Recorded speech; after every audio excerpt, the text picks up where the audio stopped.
தமிழக அரசியல்ல ஒரு புதிய திருப்பு முனை உருவாகி உள்ளது. இந்திய கம்யூனிஸ்ட் கட்சி தனது அரசியல் பயணத்தை ஒரு புதிய திசையில திருப்பி உள்ளது.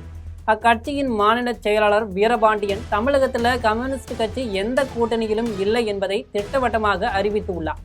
திமுக கூட்டணியில் இன்றுள்ள சூழலில் இடம்பெற இயலாது. போதுமா? நாங்கள் எந்த கூட்டணியிலும் இல்லை என்று அவங்க சொன்ன முடிவுக்கு பின்னால் ஒரு நீண்ட அரசியல் கதை இருக்கு. அது பற்றி ஜெம் தொலைக்காட்சி வாயிலாக விரிவாக பார்க்கலாம்.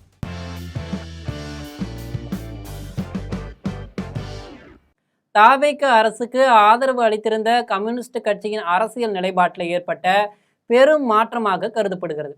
அதே வேளையில தேர்தலின் போது அளித்த வாக்குறுதிகளை நிறைவேற்ற கோரி வரும் ஜூன் 29 மாநிலம் தழுவிய போராட்டத்திற்கு சிபிஐ அழைப்பு விடுத்து உள்ளது. இந்த அரசியல் நகர்வின் பின்னணியை வீரபாண்டியன் விரிவாக விளக்கியுள்ளார்.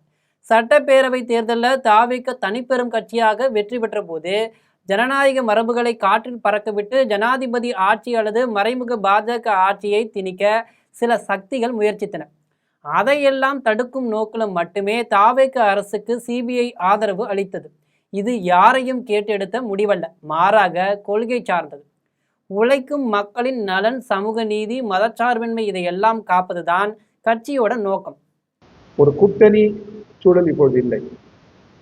தாவேகாவுக்கு வெளியிலிருந்து ஆதரவு செய்கிறோம். அரசியலாக மக்கள் வாக்களித்திருக்கிறார்கள். 108 இடங்கள் அவர்கள் பெற்றிருக்கிறார்கள். திமுக ஆட்சி அமைக்கும் சூழல் இல்லை, அதிமுக ஆட்சி அமைக்கும் சூழல் இல்லை, இந்த இரு ஜனநாயக கட்சிகளும் ஆட்சி அமைக்கும் சூழல் இல்லை. எனவே 108 இடங்களை தமிழக மக்கள் வாக்களித்து இடம் தந்திருக்கிற போது ஆளுநர் தாவேகாவை தான் அழைக்க வேண்டும். அவ்வாறு அழைக்காமல் அவர் காலதாமதம் செய்வது என்பது அரசியல் காய் நகர்த்து. மக்கள் அளித்த தீர்ப்பை கடந்து ஆளுநர் அந்த இடத்தில் வந்து அமர்ந்து விடக்கூடாது என்பதற்காகவும், மீண்டும் ஒரு தேர்தல் திணிக்கப்பட்டு விடக்கூடாது என்பதற்காகவும், எல்லாவற்றுக்கும் மேலாக மக்கள் அளித்த தீர்ப்புக்கு மதிப்பளிக்க வேண்டும் என்கிற காரணிகளை கொண்டு இந்திய கம்யூனிஸ்ட் கட்சி வெளியிலிருந்து ஆதரவு அளிக்கிறது. திமுக கூட்டணியில் இன்றுள்ள சூழலில் இடம்பெற இயலாது. போதுமா? இந்த நிபந்தனைகளுடன் ஆதரவை அளித்த சிபிஐ ஆட்சியில் பங்கெடுக்க மறுத்து வெளியே இருந்து கண்காணிக்கும் பொறுப்பை ஏற்றுக்கொண்டது. முதலமைச்சர் ஜோசப் விஜய் கொடுத்த உறுதிமொழிகளின் மீதான நம்பிக்கையிலேயே இந்த ஆதரவு தொடர்கிறது. ஆனால் அரசு தனது கொள்கை நிலையிலிருந்து மாறினால் பாதிக்கப்பட்ட மக்களோடு இணைந்து போராடுவதை தவிர தங்களுக்கு வேற வழி இல்லை என்பதை சிபிஐ இப்போது உறுதிபட கூறியிருக்கு. ஆட்சியின் பாரங்களை எல்லாம் நாங்கள் சுமக்க வேண்டும் என்று பொருள் அல்ல. ஆட்சியின் தவறையெல்லாம் நாங்கள் மூடி மறைக்க வேண்டும் எங்களுக்கும் அந்த அவசியம் இல்லை. எனவேதான் வெளியிட்டிருக்கிறோம். அரசு நல்லது செய்தால் வரவேற்கிறோம். இப்ப திருப்பரங்குன்றம் வரவேற்கிறோம். முதல் நாள் நிகழ்விலே தமிழ்தாய் வாழ்த்து பாடவில்லை, எதிர்த்தோம். எனவே அணுகுமுறைகளை பார்த்து ஆதரவு எதிர்த்தோம். அதற்காக உடனே வாபஸ் பெற்றிருக்கிறீர்களா என்ற கேள்வியை ஜனநாயகத்தில் எழுப்போது நல்லதில்லை. பொறுத்திருந்து பார்க்கிறோம். தேசிய அளவில் இந்தியா கூட்டணியில அங்கம் வகித்தாலும் தமிழகத்தின் தற்போதைய சூழல்ல ஒரு தன்னாட்சி பெற்ற சக்தியாக செயல்பட வேண்டிய தேவை இருப்பதாக சிபிஐ கருதுது. மத்திய அரசு ஜனநாயக நிறுவனங்களான தேர்தல் ஆணையம் மற்றும் நீதிமன்றங்களை தன்வயப்படுத்தி மாநில உரிமைகளை பறிப்பதாக சிபிஐ குற்றஞ்சாட்டுது.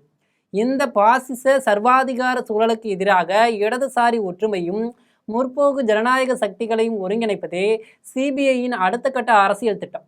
இந்த அரசியல் தெளிவோடு மக்களின் அன்றாட வாழ்வாதார பிரச்சனைகளுக்காக ஜூன் 29 நடைபெறவுள்ள ஆர்ப்பாட்டத்தில் 5 முக்கிய கோரிக்கைகளை சிபிஐ பட்டியலிடுகிறது. அவை பெட்ரோல், டீசல், சமையல் எரிவாயு விலை உயர்வால் மக்கள் அல்லாடுகின்றன. இதை குறைக்க மத்திய அரசுக்கு தமிழக அரசு அழுத்தம் கொடுக்க வேண்டும். கார்ப்பரேட்டுகளுக்கு சாதகமாக தொழிலாளர்களின் உரிமைகளை பறிக்கும் வகையில் கொண்டு வரப்பட்டுள்ள 4 புதிய சட்ட தொகுப்புகளை தமிழ்நாட்டில் அமல்படுத்தக்கூடாது என அரசு அறிவிக்க வேண்டும். மகாத்மா காந்தி ஊரக வேலை உறுதியளிப்பு சட்டத்தை ரத்து செய்து விபி கிராம்ஜி என்ற புதிய திட்டத்தை திணிக்கும் மத்திய அரசின் மக்கள் விரோத நடவடிக்கையை எதிர்த்து தமிழக சட்டப்பேரவையில் தீர்மானம் நிறைவேற்ற வேண்டும். 5 ஏக்கர் என்ற நிபந்தனையை நீக்கி தமிழகத்தில் உள்ள அனைத்து விவசாயிகளின் பயிர்க்கடன்களையும் தாவேக அரசு முழுமையாக தள்ளுபடி செய்ய வேண்டும். தேர்தல் வாக்குறுதியின்படி ஒப்பந்தம் மற்றும் அவுட் சோர்சிங் அடிப்படையில் பணிபுரியும் தொழிலாளர்களை நிரந்தரமாக்கும் பணிகளை அரசு உடனடியாக தொடங்க வேண்டும். இந்த 5 கோரிக்கைகளும் தமிழகத்தின் சமூக மற்றும் பொருளாதார கட்டமைப்போடு தொடர்புடையவை. வரும் ஜூன் 29 தமிழகத்தின் அனைத்து மாவட்ட தலைநகரங்களிலும் நடைபெற உள்ள இந்த போராட்டம் ஆளும் அரசுக்கு கொடுக்கப்படும் ஒரு ஜனநாயக ரீதியான எச்சரிக்கையாகவே பார்க்கப்படுகிறது. தாவேக அரசு தேர்தல் வாக்குறுதிகளை காற்றில் பறக்கவிட்டால் தங்களை ஆதரித்த சக்திகளே தங்களுக்கு எதிராக களமிறங்கும் என்பதை சிபிஐயின் இந்த அறிவிப்பு சுட்டிக்காட்டியிருக்கு. தமிழக அரசியல் களம் இப்போது ஒரு புதிய போராட்ட கட்டத்திற்கு நகர்ந்திருக்கிறது தான் சொல்லணும்.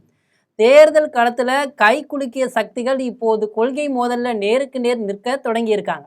இனி தாவேக அரசுக்கு சோதனை காலம்தான். தாவேக கொடுத்த வாக்குறுதிகளை நிறைவேற்றுவார்களா அல்லது வீதியில் இறங்கி போராடுவாங்களா என்பதை பொறுத்திருந்து பார்க்கலாம்.